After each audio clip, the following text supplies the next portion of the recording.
World tourism डेच्या सगळ्या जाणांक खूप खूप शुभेच्छा. वर्ल्ड टुरिझम डेच्या निमित्तान आज समग्र शिक्षा अभियानान हॉस्पिटॅलिटीत कशें करियर करूं येता, टुरिझम सेक्टरात कशा पद्धतीत करियर करूं येता हेजें एक्झिबिशन आनी हे लायला. म्हणजे आमी we are preparing the students at 9th, 10th, 11th, 12th standard.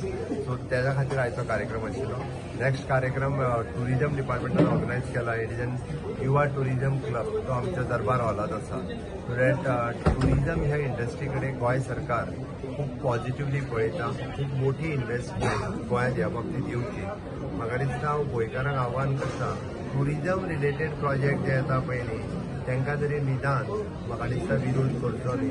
वेगवेगळे टुरिझम आनी बरे क्रूज टुरिझम आसतले, त्याच बरोबर अशा पद्धतीचे एडव्हेंचर टुरिझम, ह्या सगळ्या टुरिझमा खातीर निदान गोंयकारांनी तरी आमकां ज्या अर्थी म्हणजे बेस्ट टुरिझम विलेज म्हणून बांदोडा अवॉर्ड मेळ्ळो, बेस्ट टुरिझम स्टेट हे वेगवेगळे फावटी पुरस्कार मेळटा. तर ती गोंय क्लीन, नीट आणि गोंय जें आसा पळय न्ही हे आमी एक बऱ्या टुरिझम डेस्टिनेशनाचेर व्हरपाक असले बरे प्रोजेक्ट येता पळय वेलनेस सर्किट, ताका सपोर्ट करप गोंयकारांनी तातूंत गरज.